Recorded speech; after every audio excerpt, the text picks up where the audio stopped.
Hi guys, thank you and welcome to this live YouTube video. It's my first time doing YouTube in a while, um, mainly because I've been focusing on other things.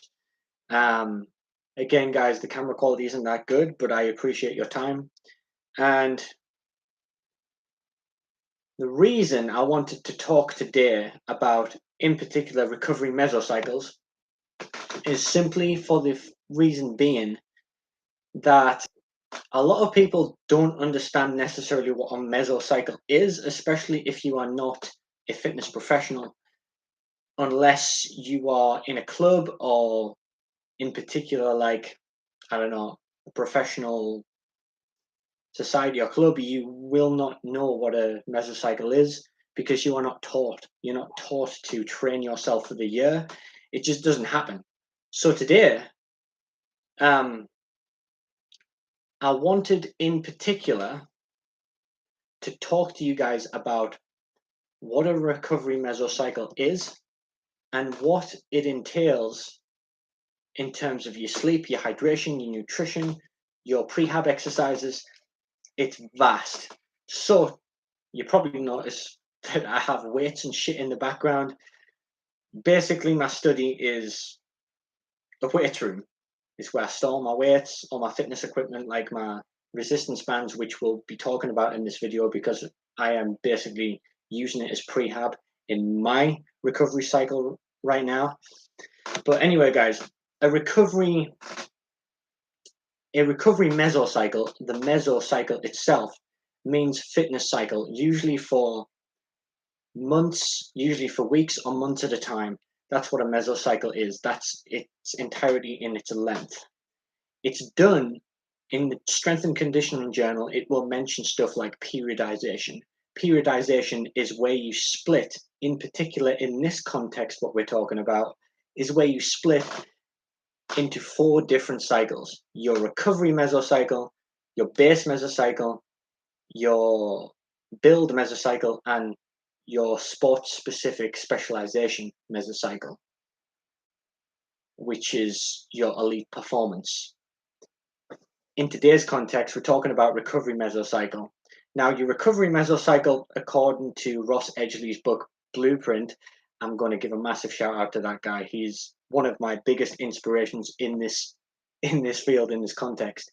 But a recovery mesocycle is a cycle is post event or well before an event. If it's your first event, you'll need to know how to recover properly because it sets you up for the remainder of the year or for the months, however long you've given yourself prior to the competition that you personally want to attend and win and compete and beat all the other competitors.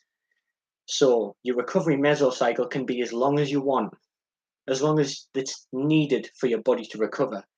And you've got to prioritize, I state this outright, you've got to prioritize sleep, most importantly. Without sleep, it won't happen. Now, according to the Strength and Conditioning Journal, and I think the Journal of in the Nutritional Society mentions it as well, and even in Matt Fraser's book, Hard Work Pays Off, it mentions that an athlete in general, because you are exerting yourself so much more, especially if you're wanting to become an athlete, you need to prioritize 8 to 10 hours of sleep every night. That's just the thing that you have to go. Now, I understand if you have a job like myself, if you have jobs at different work times, schedules conflict, and it does mess up your circadian rhythm, your sleep-wake cycle. It is difficult to regulate. Trust me, I know. But today, I just want to discuss what you can do to help you improve sleep. So if you're struggling to get to sleep, if you are struggling to get to sleep, you can use cherries. In Ross Edgley's book Blueprint, he cites studies that talk about the benefits of cherries and how they help secrete melatonin, not melanin, that's for your skin, but melatonin, which is the sleep hormone, and it actually helps you produce more melatonin because, which again is a sleep hormone. So other things you can do, such as meditate.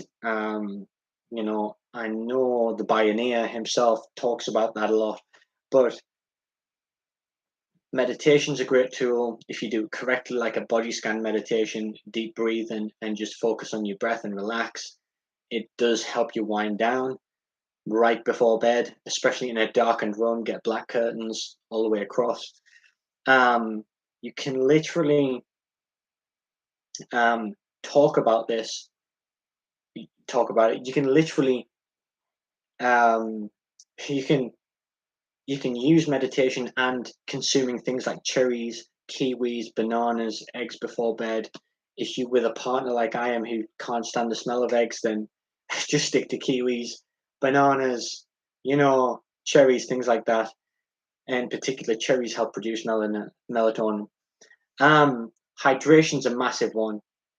Now, I know the general rule of thumb, the government guidelines recommend 2 liters of water a day, but that is different if you are an athlete or training to be an athlete.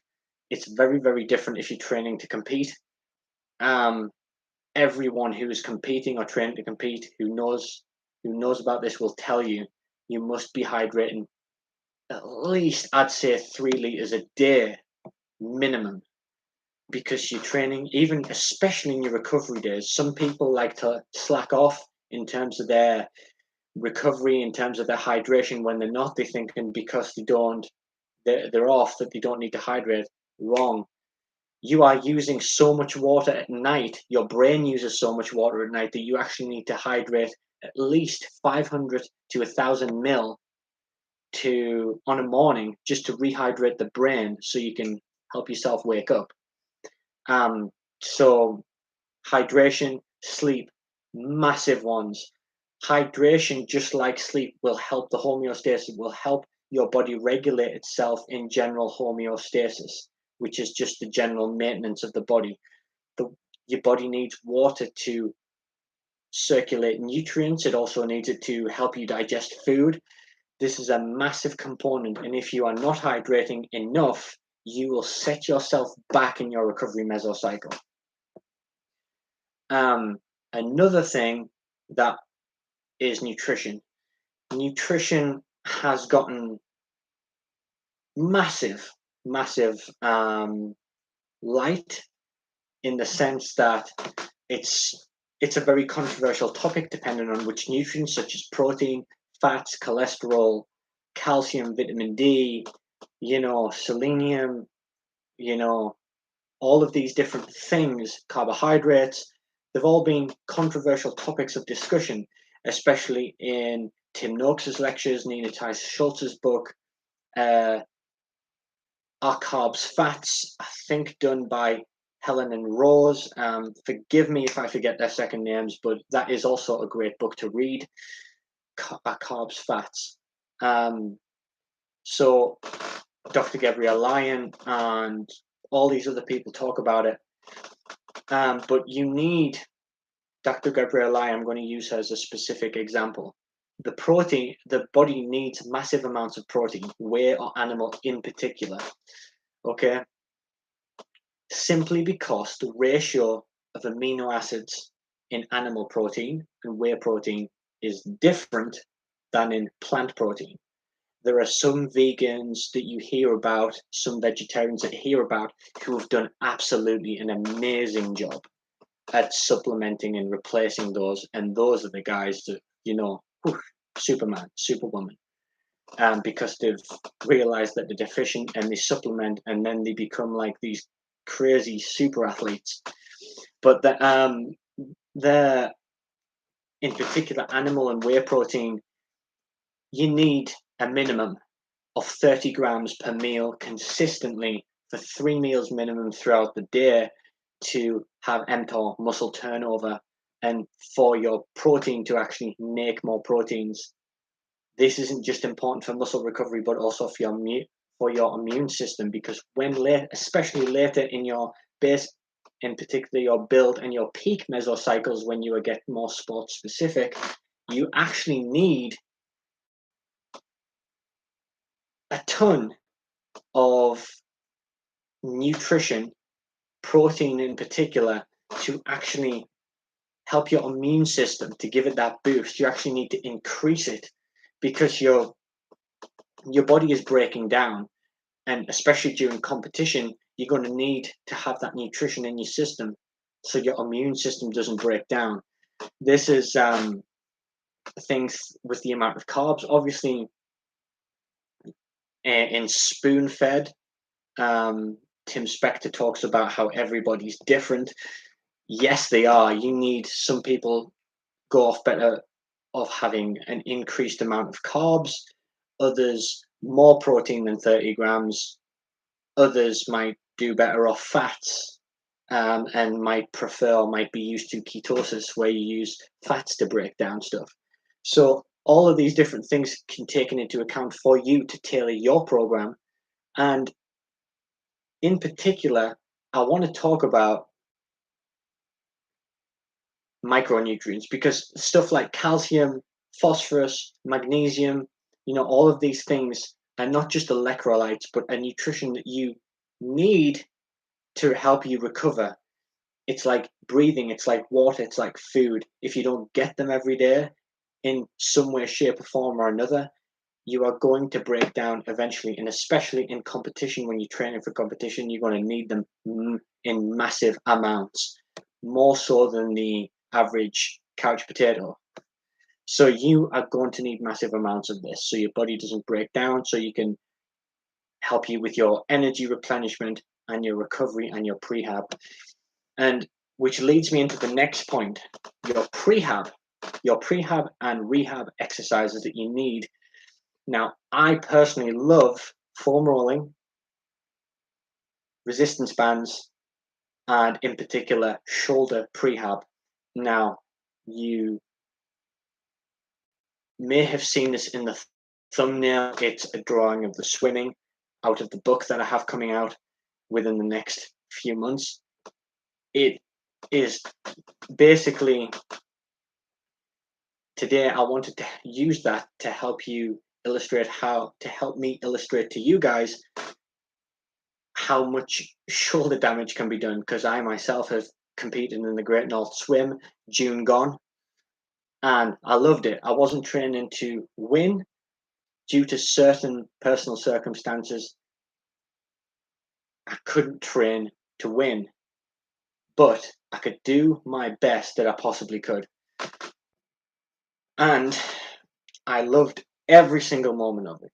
Swimming in Windermere Lake was absolutely fantastic. I loved every minute of it, every second, with the mountains in the background, with with the air, the warmth of the water. I mean, the water itself was 20 degrees Celsius. The air temperature was really humid. There was barely any wind. It was 30 degrees Celsius on land. In the ocean, it was about, in the man-made lake, it was like 20 degrees. So absolutely loved it. However, it was a mile. I competed in the mile swim. And considering how many people there were, I was somewhere in the middle. So I wasn't right at the end. I wasn't right at the front. I was somewhere bang on in the middle. And it was just breathtaking. It was amazing. The views. However, what I didn't realize when I got out, which made me help me think about my recovery even more, what I didn't realize, and Ross Edgley's words from his book, Blueprint, were residing through my head repeatedly as soon as I got out. Due to the heat, and due to the fact that I was dehydrated, I got out and I was wobbly. And thank goodness they had officials there to sort of help you walk on the ground stuff, especially for people like me who wasn't used to open water swimming. It was just so amazing in a sense that I wasn't expecting to feel wobbly and faint, dehydrated, lightheaded, and dizzy all at once. Um, but it was just in my head. I was thinking, "Holy shit! This is what Ross. This is what Ross Edgley must have experienced on a grander scale." Ross Edgley, if you guys don't know, he was the person to swim around Great Britain, 1,780 miles, maybe 2,000 miles total. The first to complete that, the first to do that, and breaking many world records in the process. And he talked about when he got out how he recovered from it in his recovery mesocycle, and how he had squishy sea feet.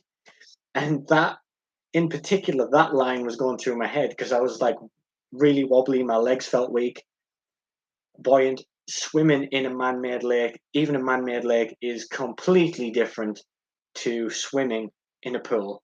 Let me tell you, completely different. It's night and day. It's completely different. But anyway,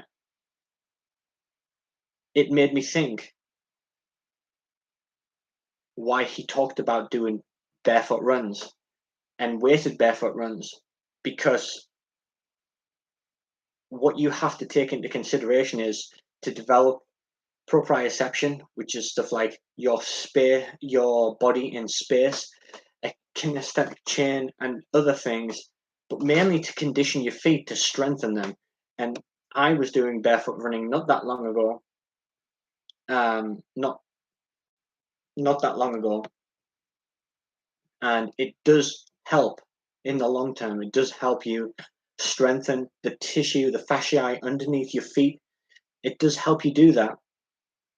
And in addition to that, shoulder mobility exercises and shoulder strengthening exercises, which I've added very recently into my recovery mesocycle. These prehab exercises, such as resistance band internal, where you're literally, having a resistance band at a 90-degree angle with your arm, and you're pulling the band inward, where your forearm is right across your body. And again, the opposite is true for the external banded rotations, where you're pulling it out this way. When you couple 3 sets of 10, in particular, that number with on each side with scapular push-ups. Now, scapular push-ups, for those of you guys who don't know, scapular push-ups in particular. Now, I did this because of my swimming. So scapular push-ups in particular for swimming, or even if you just want a shoulder prehab, is a massive prehab exercise in terms of its importance for any sporting event or competition that requires you to use your shoulders a lot. So swimming's one, boxing maybe another, especially thinking back to Matt Fraser's journeys, 5-time world fittest man, in particular the CrossFit Games. You need massive shoulder prehab time for that. Scapular push-ups, you are in a plank position just like you would do a regular push-up, where your elbows and wrists are in line with your shoulders, maybe slightly shoulder width. But instead of bending your elbows very much, have them slightly bent to help cushion the movement. But you're not bringing your chest down at all. You are dropping your head down a little bit, and what you're doing is you're squeezing the backs of your shoulder joints together, and then you are releasing them. So it's those types of prehab exercises. Foam rolling is a great now. I know The Rock does a lot of foam rolling as well for his recovery prior to his workouts sometimes, and especially his resistance band pull aparts, which I do as well for my shoulders and my back.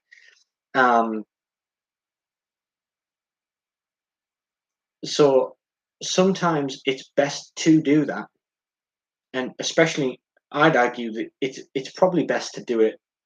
Even you don't have to do 3 sets of everything. Even 1 set before you do a workout, because it helps activate the muscles. It it's not just about prehab. It's about mobility. It's about muscle activation.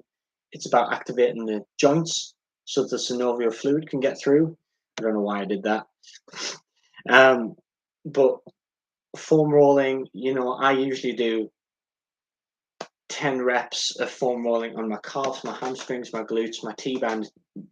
Those of you guys don't know, your T-band is the one that runs outside from your glutes all the way down the outside of your leg towards your knee, the outside of your knee. So I do it on my lower back, each shoulder, and the upper back as well. I always do foam rolling.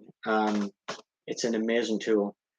So guys, now I've set up, like, I'm going to show you guys a sneak peek at something that I wrote down on my little whiteboard here, because it might help you. Now, I do apologize for the clarity again, but I just thought a visual aid might help. I'm going to hold it up a little bit so you guys can see, but it basically outlines something that I'm planning for the next phase of my recovery. I'm having little phases within my recovery because I realized a change needed to be done. So if you guys can see that, all that basically is me outlining things, and figuring out what the next steps are. Okay. And have you noticed I put alternatives in there? Now you guys probably know that you probably saw a cat in that corner. That's just because my fiance, she likes to draw little cats and stuff. Creative, very creative. But anyway, you've probably noticed that in this recovery hybrid, I've done less on the legs, but more on upper body, because I realized I need to strengthen the upper body more and give more time to that, especially shoulder prehab. And I've given alternatives for when I'm in the gym and at home. That was something that was missing prior in my recovery mesocycle. So I hope this has helped you guys understand more about sleep hydration. In particular, sleep is a massive one. Not only do you need 8 to 10 hours, going back on that topic for a little bit, but you definitely need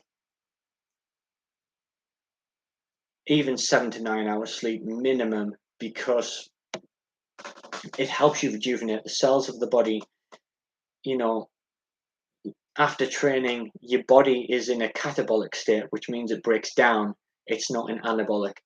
When you rest and digest, you switch from the sympathetic to the parasympathetic nervous system, which you are basically resting. You are going from a heightened state where your body's under some stress, some mechanical stress, to rest and digest your parasympathetic nervous system.